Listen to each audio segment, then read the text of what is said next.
Guns, take one. Action! September the 15th, 2019. It's the last day of being 54. So, today is the 15th of September, 2019.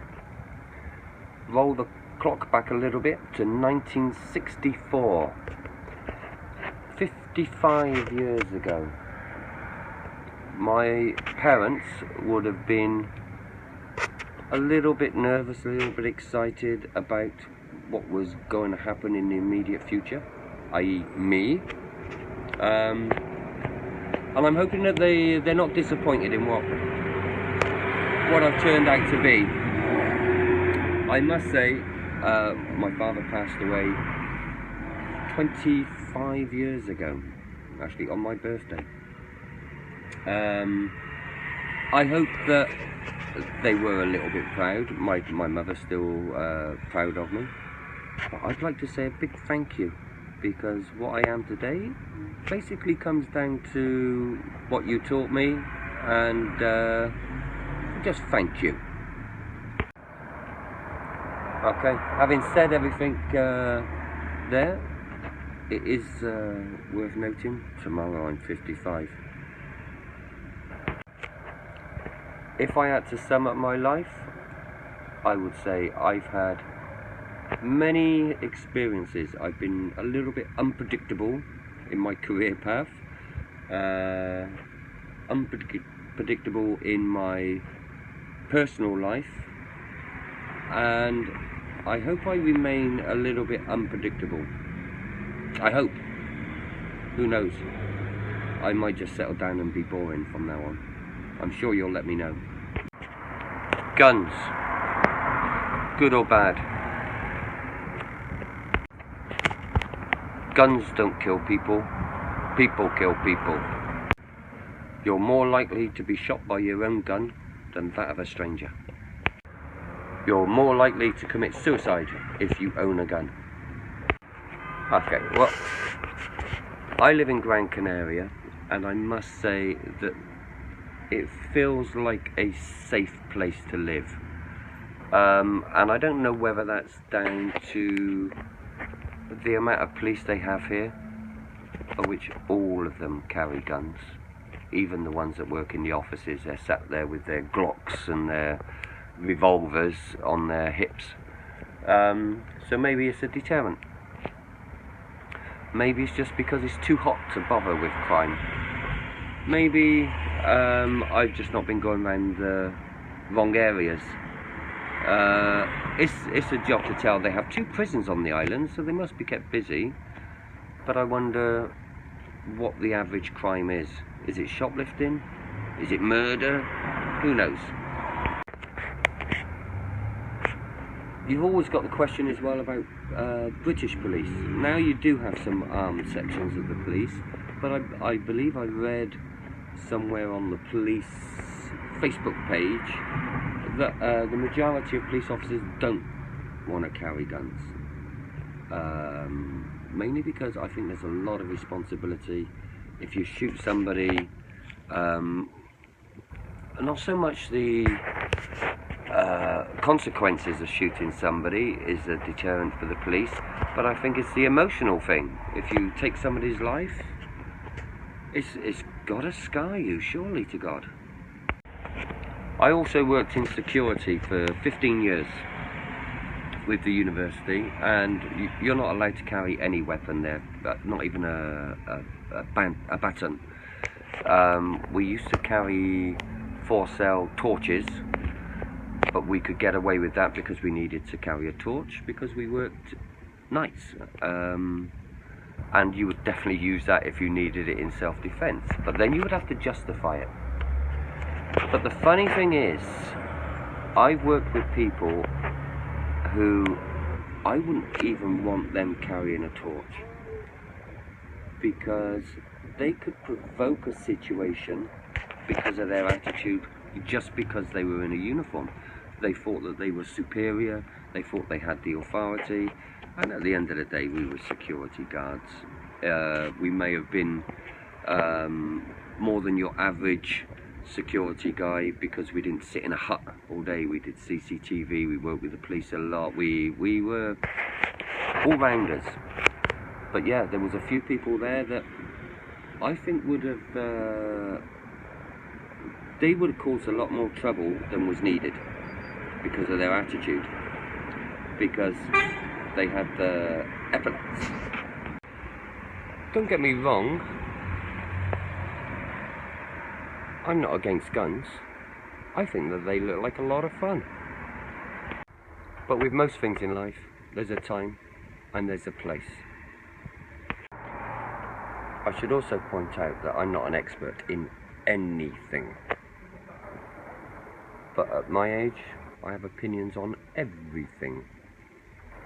And I'm willing to change my opinion if evidence is shown to me that I'm wrong. This boy is always looking for trouble. This one. And now this one is a starter of trouble. When I just showed you the clip with my dogs, if you imagine that they were humans with that temperament, and there are a few, and I've worked with a few, that can go into a relatively calm situation and actually escalate, or starts off as a minor problem into a problem that can really get out of hand fast. And it's those situations where they don't have the intelligence or the mental capability to actually control the situation, which the British police are really, really good at. Whether it's by using numbers, and I don't mean 5 plus 5, I mean getting more officers to a scene, or whether it be just talking people down, calming people down.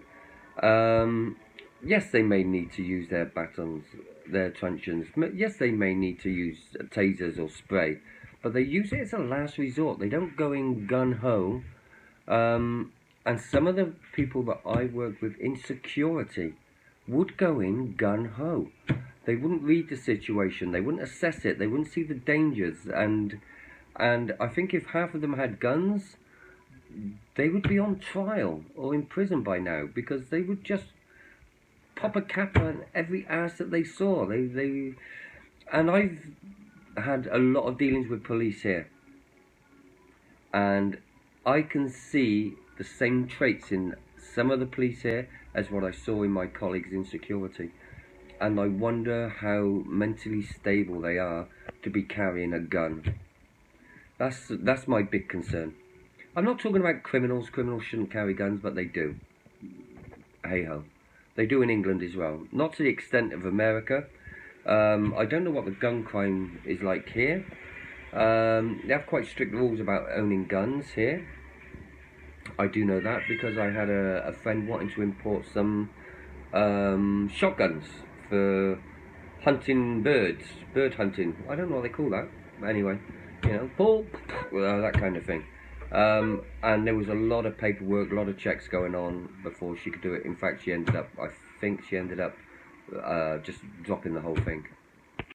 I'm not going to name names, but I once worked with a guy who came from Australia, and in Australia he was security and he had a gun. He obviously didn't have a gun when he worked with me, and I can only thank God. Even though I don't believe in God, I can only thank God for that, because this guy was the most antagonistic person I've ever met. He was disliked by colleagues and members of the university alike. He had more complaints against him. His attitude, it just stank. And this guy used to carry a gun. I find that disturbing. Even if I had a gun, there's a very good chance I might have popped a cap in his house just to shut him up and calm him down a few times. But without a gun, he had nothing to back up. You know? And it gives little people who wouldn't have the balls to go into a situation the balls, because they know that what they've got in their hand outweighs any skills of their opponent. I should clarify that when I say little people, I don't mean people of small height or build. I'm talking about little people of all sizes. They're little in here. I've known bodybuilders who are scared of their own shadow. They look like they could kill anything that stood in front of them, but they're scared of their own shadow. You put a gun in their hand, man, and all of a sudden they're He-Man. It's ridiculous. The answer, I think, and I believe this to be true, is in Holland. Security and police. If you show any violence against a police officer or security, I think it's something like a 5-year minimum prison sentence if found guilty. And I think that's what's needed, is the deterrent by the courts of law to say, if you break the law, if you're in possession of a firearm, I've managed to go 55 years from tomorrow without ever touching a gun. If people are caught with a gun, there's no excuse. They're illegal.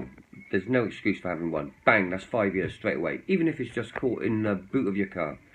If you're caught using a gun, or if you're caught hitting an officer with your fist, 5 years minimum. And then depending on the severity of the crime, it just grows out of proportion. It's got to be the deterrent.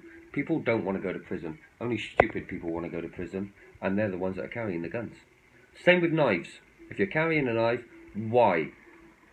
Leave it at home to cut the bread. That's the only reason you should have a knife. If you carry it in the street, you deserve to go to prison, because I might be the one that actually bumps shoulders with you in the street when you're having a bad day.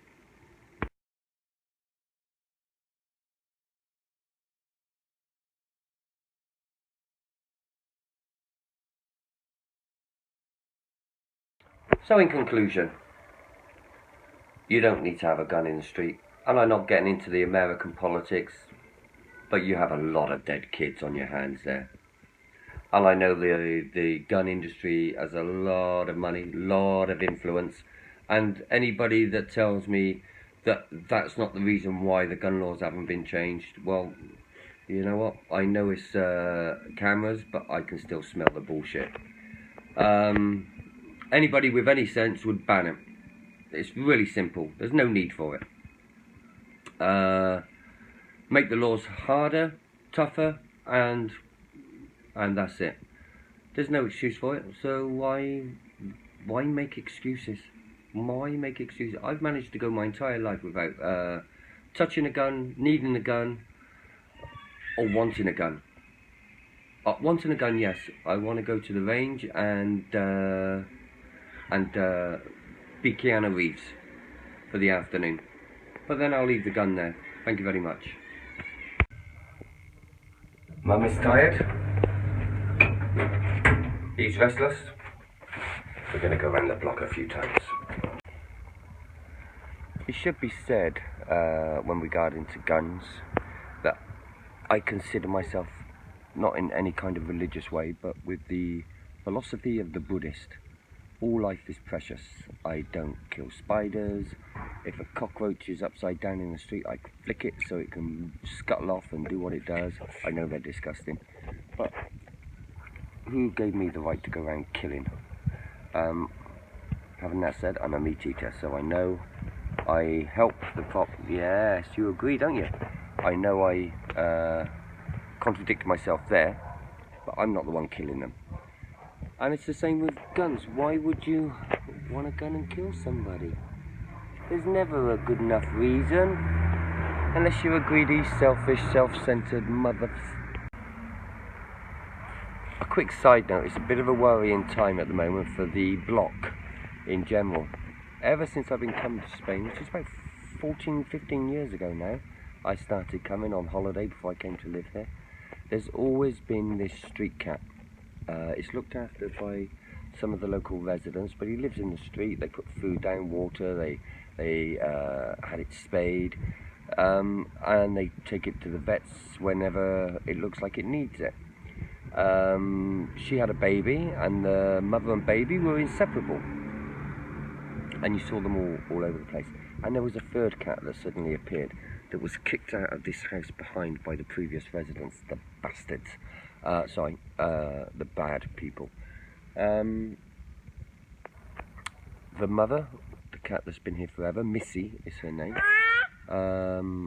She had something on her side the other day, and they took her to the vet and they said it was cancer, and they've given her some cream.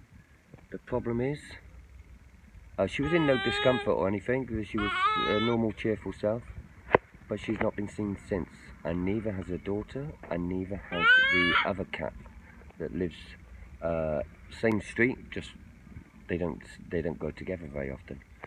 So it's a bit of a dilemma. There was a big search party out last night looking for these cats, and I don't know whether the government here have like the dog warden, where they come around and take animals that are on the street, but these have been here for 14, 15 years, so I don't know why they would suddenly come today. So it's a bit of a dilemma. There's some sad looking people around here at the moment. There are a lot of animal haters, or people who just don't care for them. I'm hoping it's not foul play and that they're somewhere comfortable. Guns! That's a wrap.